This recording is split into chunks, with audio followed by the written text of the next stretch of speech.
Hello दोस्तों, how are you.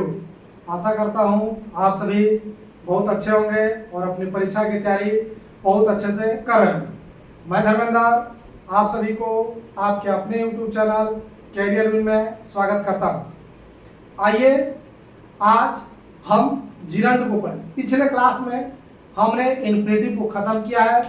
आज इस क्लास में हम जिरंड के बारे में जानेंगे कि आखिर जिरंड वर्ब का कौन सा फॉर्म होता है, किस फॉर्म में जिरंड को लिखा जाता है और इसका यूज कैसे होता है, कहाँ होता है, इससे हमारे परीक्षा में किस प्रकार के एरर आते हैं।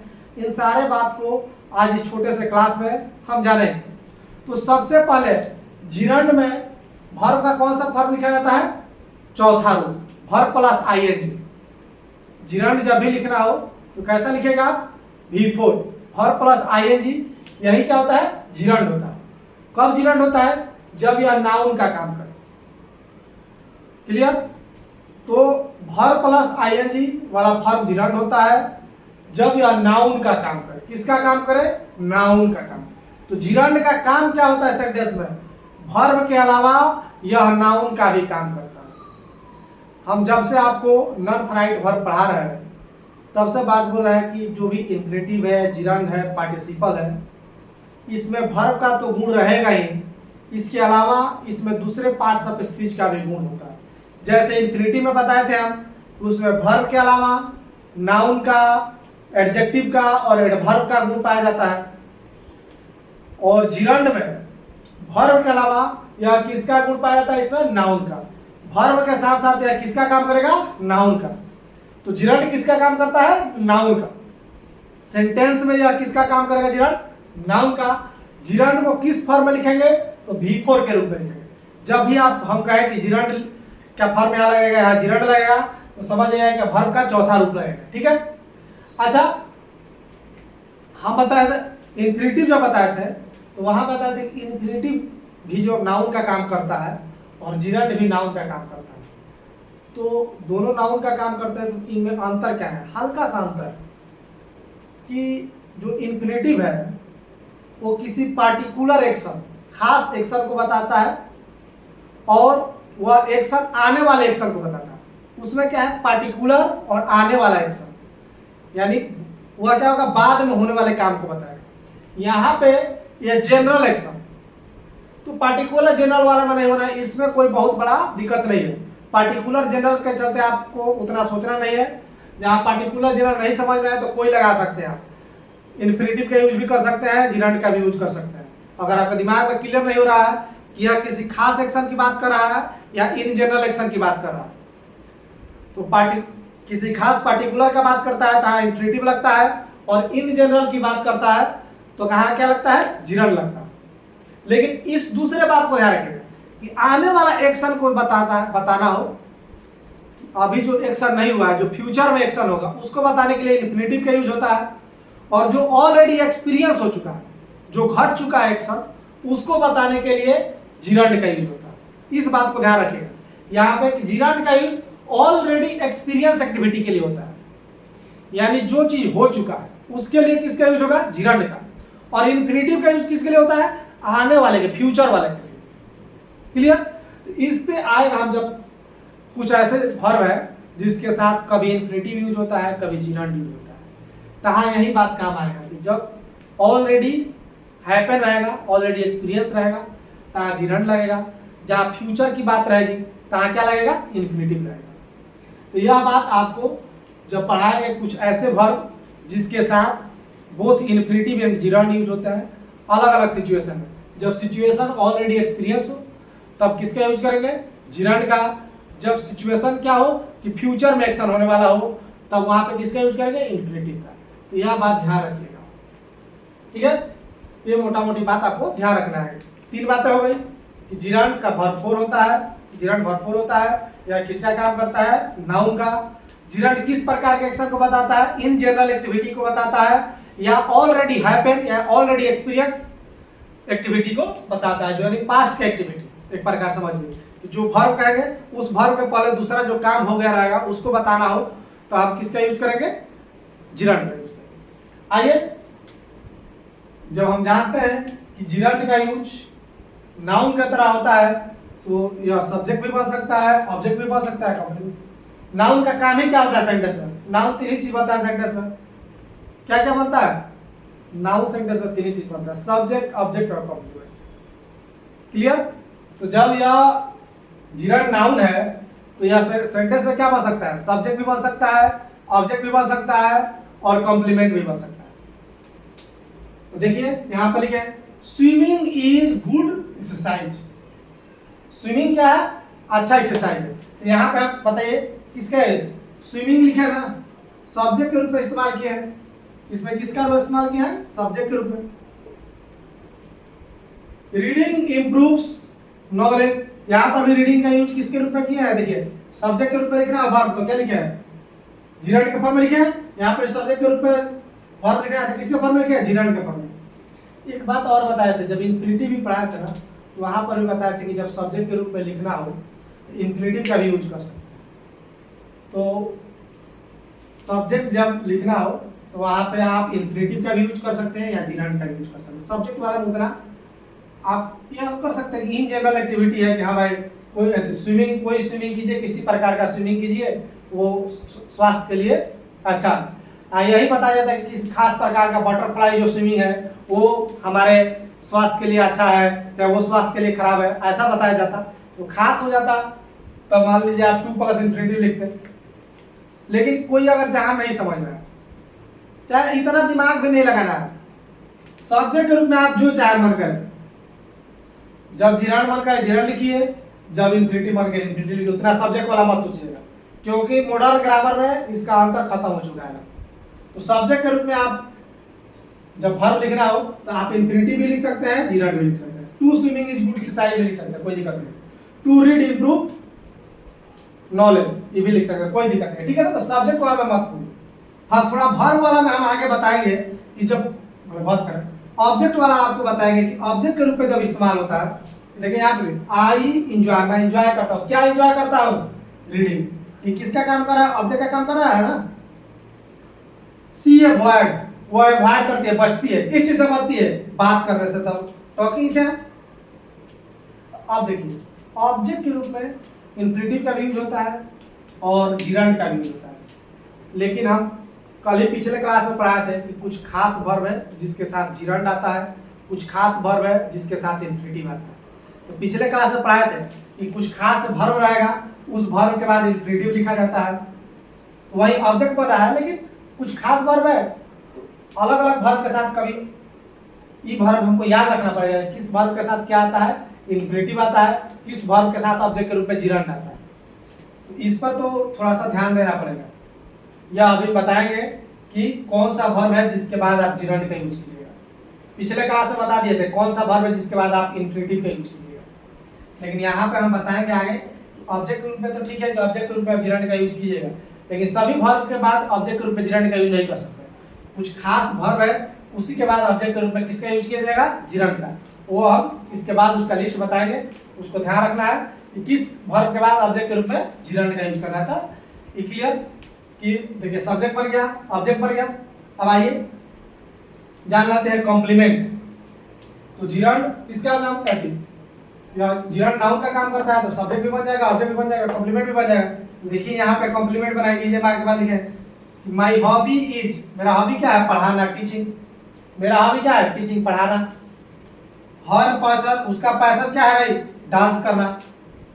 यहाँ पे इज के बाद हम बी के बाद जो फॉर्म आता है ना वो कॉम्प्लीमेंट का काम करता है। तो यहाँ पे पूरा बनाएगा, उसका हॉबी है क्या है? पढ़ाना। मेरा पैशन है क्या है? मेरा पैशन तो डांस। ये ऐसा बात जब करना ना, क्या वाला जैसे पूछे इज मार के बाद पूछे क्या, आपने पहले बता दें कॉम्प्लीमेंट पहचाने का तरीका क्या है। जब इज मार जब कहा जाए हर पैशन इज, अब बोल दीजिए इतना सेंटेंस बोलो हर पैशन इज, तो आप तुरंत पूछेगा बताइए ना भाई क्या है उसका पैशन। यानी इज एम आर वाज के बाद जब पूछा जाए क्या से पूछा जाए बात, तो जो मिलता है वो क्या होता है? कॉम्प्लीमेंट होता है। यहाँ कॉम्प्लीमेंट के फॉर्म में लिखे हैं, तो कॉम्प्लीमेंट के फॉर्म में जिरंड का यूज होता है। पिछले क्लास में बताए थे कि कॉम्प्लीमेंट के फॉर्म में इन्फिनिटिव का भी यूज हो जाता है, जिरंड का भी। तो सब्जेक्ट और कॉम्प्लीमेंट में कंफ्यूज नहीं होना है। सब्जेक्ट के तौर पर चाहे तो जिरंड या इन्फिनिटिव दोनों का यूज कर सकते हैं, कॉम्प्लीमेंट के तौर पे भी चाहे तो जिरंड और इंफिनिटिव दोनों का प्रयोग कर सकते हैं, कोई दिक्कत नहीं है। ऑब्जेक्ट वाला में खास करके ध्यान रखना है कि कब होगा, तो वर्ब का लिस्ट ध्यान रखना पड़ेगा। ऑब्जेक्ट के रूप में इंफिनिटिव कब लगेगा, जिरंड कब लगेगा, वो वर्ब का लिस्ट आपको ध्यान में रहेगा, तब आप एकदम सही लगा पाएंगे। क्लियर? क्योंकि हम बताए हैं कि इंफिनिटिव जो है, इंफिनिटिव भी नाउन का काम करता है, तो जब नाउन का काम करता है तो वो भी सब्जेक्ट बन सकता है, ऑब्जेक्ट बन सकता है, कॉम्प्लीमेंट। जिरंड भी नाउन का काम करता है तो ये भी सब्जेक्ट बन सकता है, ऑब्जेक्ट बन सकता है, कॉम्प्लीमेंट बन सकता है। तब आप मान लीजिए कि सब्जेक्ट के रूप में इंफिनिटिव कब लिखी है, कब जिरंड लिखी है, ऐसा कंफ्यूजन आता है ना, तो कंफ्यूज होने की ज्यादा जरूरत नहीं। जो मन करे सब्जेक्ट के रूप में इंफिनिटिव लिखने का मन करे इंफिनिटिव लिखिए, जिरंड लिखने का मन करे जिरंड लिखिए। कॉम्प्लीमेंट के रूप में जब सब्जेक्ट में कॉम्प्लीमेंट के रूप में इंफिनिटिव लिखने का मन करे इंफिनिटिव लिखिए, जिरंड लिखने का मन करे जिरंड लिखिए, लिख सकते हैं। हाँ, ऑब्जेक्ट वाला में ध्यान रखना है, ऑब्जेक्ट वाला में वर्ब पर डिपेंड करेगा कि यहाँ जैसे एंजॉय है, अवॉइड है, इसके बाद क्या आता है, जिरंड आता है। कल हम कुछ आपको वर्ब बताए थे, कुछ वर्ब बताए थे ना, जैसे अटेम्प्ट वाला जो वर्ब है, I attempt to, I try to, तो जो ऐसे वर्ब है, कोशिश करने वाला वर्ब है, कल वर्ब का लिस्ट बताए थे ना, तो उसमें उसके बाद क्या आता है, इंफिनिटिव आता है। उसी प्रकार ऐसे आज कुछ वर्ब का लिस्ट बताएंगे जिसके बाद ऑब्जेक्ट के रूप में क्या आएगा, जिरंड आएगा। यह बात केवल ध्यान रखने की। ये तो दोनों आप जब इंफिनिटिव का मन करे इंफिनिटिव का यूज करें, जब जिरंड का मन करे जिरंड का यूज करें। कॉम्प्लीमेंट और सब्जेक्ट के रूप में सोचना नहीं है, आपको सोचना है ऑब्जेक्ट के रूप में कि किस वर्ब के बाद ऑब्जेक्ट के रूप में इंफिनिटिव का यूज करें, किस वर्ब के बाद ऑब्जेक्ट के रूप में कॉम्प्लीमेंट का यूज करें। आइए कुछ ऐसे वर्ब का लिस्ट जान लेते हैं जिसके बाद हम कॉम्प्लीमेंट का जिसके बाद हम जिरंड का यूज करते हैं, है ना। तो आइए अब आइए इन कुछ वर्ब के लिस्ट को मेमोराइज करते हैं। इन लिस्ट को ध्यान में रखना है। इन सारे वर्ब के बाद आप हमेशा ही हमेशा किसका यूज कीजिएगा, जिरंड का यूज कीजिएगा। ये जितने वर्ब हैं, इन वर्ब के बाद जिरंड आएगा, ऑब्जेक्ट के रूप में क्या आएगा, जिरंड आएगा। तो जब भी इन वर्ब के बाद आगे आपको इंफिनिटिव लिखा मिल जाए तो समझिए कि एरर वहां है। इन सारे वर्ब के बाद क्या आता है, जिरंड आता है। जैसे एडमिट करना, कोई चीज स्वीकार कर लेना। डिनाई, कोई आप पे आरोप लग रहा है, आप उसको इनकार कर रहे हैं कि नहीं भाई मैंने यह काम नहीं किया। कोई आपको चोरी का दोष लगा रहा है या बता रहा है तो कह रहे कि नहीं भाई मैं चोरी नहीं किया। जब कोई आरोप लगे और उसका खंडन करे, आप उसको रिजेक्ट करें कि नहीं भाई मैं नहीं किया हूं, तो उसको बोला जाता है डिनाई। कंसीडर, किसी चीज को विचार करना। इमेजिन, कल्पना करना। अवॉइड, बचना। रेसिस्ट, वही कहना रेसिस्ट में रोकना किसी चीज से, उसको रेसिस्ट करना कि नहीं भाई ये चीज नहीं होना चाहिए। इंजॉय, आनंद लेना। फैंसी, वही है, फैंसी मतलब क्या, कोई वो चीज बहुत अच्छा है।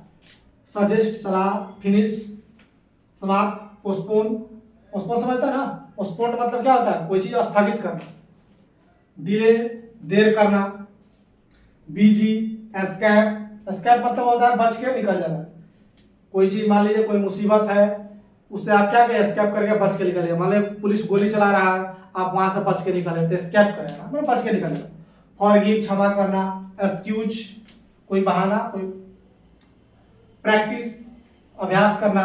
माइंड, किसी बात का बुरा मानना। Don't mind my abuse, don't mind abusing, माने गाली देना को बुरा मत मान। तो माइंड मतलब बुरा मानना, किसी चीज को दिल पर लेना। रिस्क, खतरा बोलना। मिस करना मतलब क्या, याद करना। रिकॉल, किसी को रिकॉल करें, मेमोराइज करें।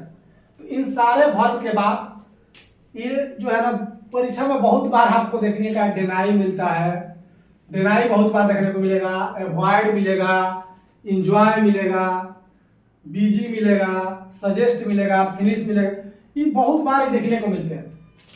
इन सारे वर्ब के बाद आप हमेशा ही हमेशा किसका यूज कीजिएगा, जिरंड का यूज कीजिएगा।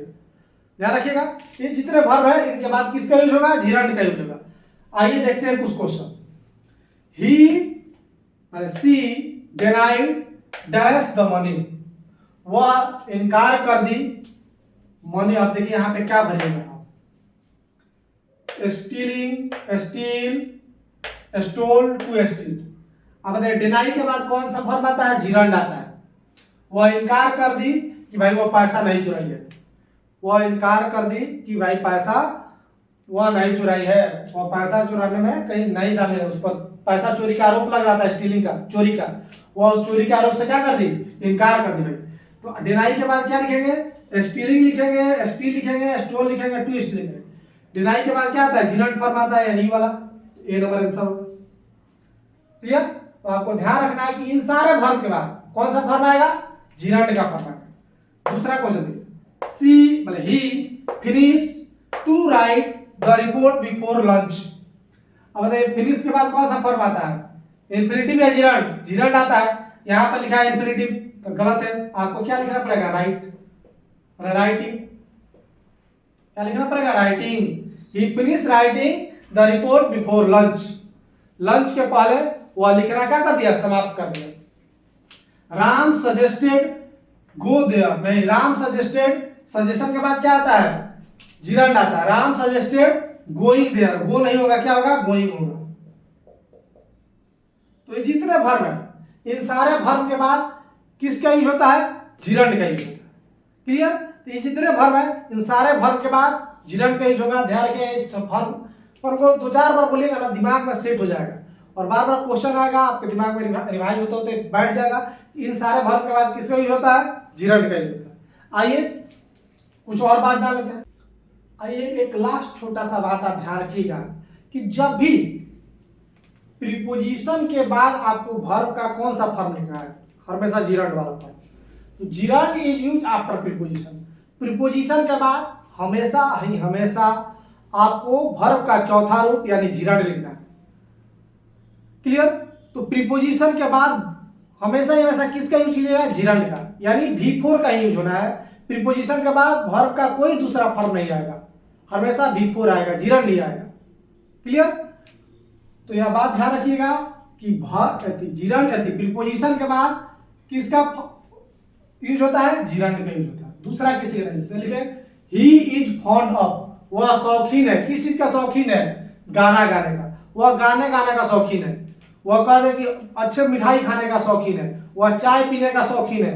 तो जब भी प्रीपोजिशन दिखाई दे तो प्रीपोजिशन के बाद वर्ब का कौन सा रूप लिखना है, चौथा, यानी जिरंड लिखना है। तो यह सही है, सिंगिंग, जिरंड लिखा ना, प्रीपोजिशन के बाद क्या यूज किया है, जिरंड, यानी सही है। तो जब भी आपको प्रीपोजिशन दिखाई दे, प्रीपोजिशन के बाद वर्ब का कौन सा रूप लिखना है, चौथा रूप यानी जिरंड लिखना है, कोई दूसरा फॉर्म मत यूज कीजिएगा। यह बात ध्यान रखिए, बहुत छोटा सा बात है, और इस पे एरर भी आते हैं अक्सर परीक्षा में। आप छोटा सा बात ध्यान रखिएगा कि जिरंड जब भी प्रीपोजिशन हो तो प्रीपोजिशन के बाद वर्ब का कौन सा फॉर्म लिखा जाएगा, जिरंड लिखा जाएगा, यानी वर्ब का चौथा ही रूप लिखा जाएगा, दूसरा कोई मत लिखिएगा। जैसे देखिए question, Ram is good at sing the classic song, Ram classic song गाने में क्या है, बहुत अच्छा है, गुड है, बहुत अच्छा है भाई क्लासिक सॉन्ग गाने में। तो यहाँ एट क्या है, प्रीपोजिशन है। तो प्रीपोजिशन के बाद वर्ब का कौन सा रूप आता है, जिरंड वाला फॉर्म आता है, सिंगिंग आएगा ना। Ram is good eight singing the classic song. अब यहां देखिए तीसरा, देखिए सी इंसिस्टेड ऑन गॉन देयर। अब देखिए यहाँ पे ऑन है, ऑन के बाद वर्ब का कौन सा फॉर्म आएगा भाई, जिरंड वाला रूप आएगा। तो यहाँ पे तो दिखा था कि वर्ब 3 है, गोइंग में लिखना पड़ेगा, क्या लिखना पड़ेगा, गोइंग। तो ये छोटा सा बात है, ध्यान रखिएगा कि जब भी प्रीपोजिशन हो तो प्रीपोजिशन के बाद वर्ब का चौथा रूप यानी जिरंड का यूज किया जाता है। हमारा जिरंड यहाँ खत्म हुआ। कल अगले क्लास में हम जानेंगे कि कुछ ऐसे वर्ब होते हैं उनके साथ अलग अलग सिचुएशन में कभी जिरंड यूज होता है, कभी दूसरे सिचुएशन में इंफिनिटिव यूज होता है, वह हम कल पढ़ेंगे। तब तक के लिए धन्यवाद, मिलते हैं नेक्स्ट क्लास में जिरंड और इंफिनिटिव के कंपैरिजन के साथ। तब तक के लिए धन्यवाद, और मेरा काम अच्छा लग रहा हो तो मेरे चैनल को सब्सक्राइब कीजिए और वीडियो को ज़्यादा से ज़्यादा शेयर कीजिए, लाइक कीजिए। मिलते हैं नेक्स्ट क्लास में।